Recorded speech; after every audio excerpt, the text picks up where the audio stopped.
อกหักแต่ว่าบอกเมียบ่ได้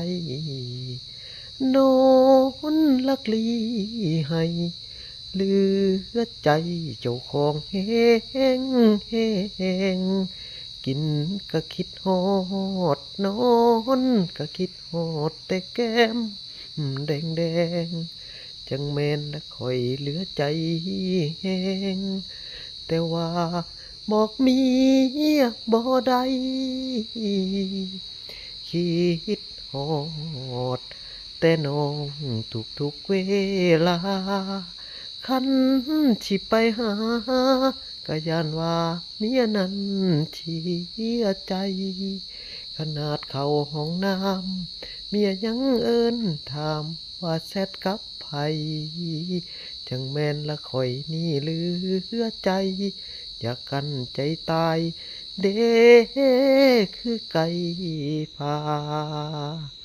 เมียคือพันยา